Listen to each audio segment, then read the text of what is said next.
ഗവർണറിനോട് ഞാൻ നിർവ്യാജമായ വിശ്വസ്തയും പൂർവ്വം പുലർത്തുമെന്നും ഞാൻ ഭാരതത്തിന്റെ പരമാധികാരവും അകന്നു വഴി നിലനിർത്തുമെന്നും ഞാൻ ഏറ്റെടുക്കാൻ പോകുന്ന കർത്തവ്യം ഞാൻ വിശ്വസ്തയോടുകൂടി നിർവഹിക്കുമെന്നും ദൈവത്തിന്റെ നാമത്തിൽ സത്യം ചെയ്യും.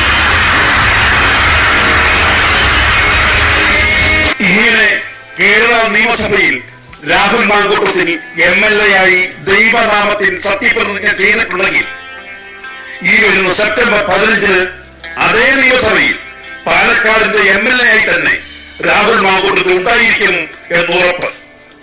ഇത് പറയുന്നത് BJPയോടും CPM-നോടും അവരെ സഹായിക്കുന്ന മാധ്യമ കൂട്ടങ്ങളോടുമാണ്. അത് മാത്രമല്ല, അതിനു മുമ്പ് പാലക്കാട്ടെ തന്റെ എല്ലാമായ ജനങ്ങളുടെ മുമ്പിൽ തന്റെ മനസ്സ് തുറന്ന് കാര്യങ്ങൾ അവതരിപ്പിച്ചിട്ട് മാത്രമേ അദ്ദേഹം നിയമസഭയിൽ പോവുകയുള്ളൂ. ഇതും ഒരു വലിയ ഉറപ്പ് തന്നെ.